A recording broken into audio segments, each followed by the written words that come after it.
Hello, I'm Kip. Welcome to FFYR, where knowledge is power. Imagine you're at a big party where everyone's invited, but not everyone gets a slice of the cake or gets to participate in the activities. This party is a bit unfair, isn't it? That was sort of what life in America was like before the 14th Amendment, even after slavery was abolished. Today, we're going to explore the 14th Amendment, which helped shape the foundation for equality and fairness in the United States. The 14th Amendment was added to the U.S. Constitution in 1868. It came during a time when America was healing from the Civil War, and it aimed to provide certain protections for everyone, especially former slaves. Let's break it down into its 5 main sections. Think of citizenship as a cool club that everyone born in the United States or naturalized can join. Let's start with Section 1. This section makes sure that no state can kick you out of the club unjustly. It also introduces a principle called equal protection under the law.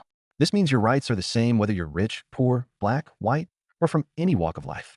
It's all about citizenship, also known as birthright citizenship, and ensuring equal protection under the law. In simple terms, if you're born in the United States or go through the legal process to become a citizen, you're automatically granted membership to this club called citizenship. Think of it like this. Being born in the U.S. is like getting a membership card the moment you arrive. It doesn't matter who your parents are or where they came from. You are a member with rights and protections. Here's an everyday example. Consider all the students in your school.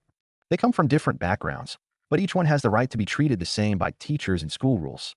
If a school tried to treat students differently just because of their race, gender, or any other reason, students could stand up and demand fairness, thanks to the Equal Protection Clause of this amendment.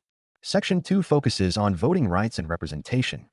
After the Civil War, the idea was to count everyone equally for representation in Congress.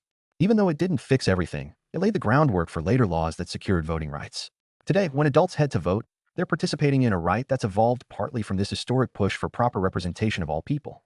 Remember, your voice matters. It also focuses on how representation in Congress is determined and touched on voting rights. It's like deciding how many representatives each group can send to a big meeting based on its number of members. Consider this scenario. In your community, people come together during elections to decide on leaders.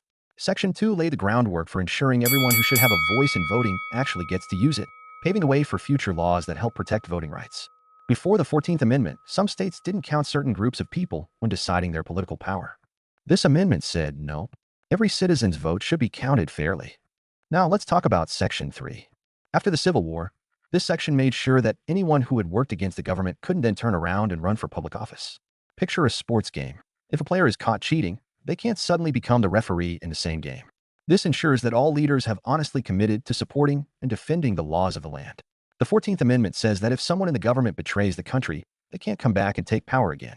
The rule was made right after the Civil War. Some leaders from the Confederacy, who fought against the U.S., wanted to return to power. The 14th Amendment said, if you turn against the U.S., you can't just walk back in and take charge again, as they may want to eliminate important institutions that ensure people are treated fairly and equally. They also want to take away protections for certain groups of people they feel are a threat to their power.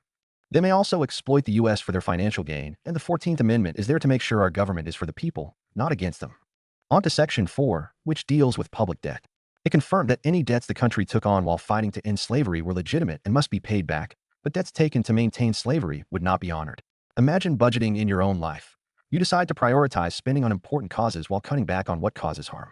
So, after the war, the Southern states wanted the U.S. to pay off Confederate war debts. The 14th Amendment said, nope, the U.S. government will only pay its own debts.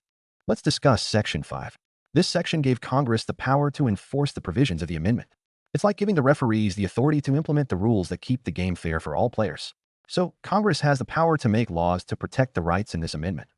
In the 1960s, Congress passed the Civil Rights Act to stop racial discrimination. They had the power to do this because of the 14th Amendment. So, why does the 14th Amendment matter today? It's because this amendment continues to ensure that everyone receives equal treatment, influencing major court cases about education, marriage equality, and protection against discrimination. To sum it up, the 14th Amendment isn't just a set of rules on paper.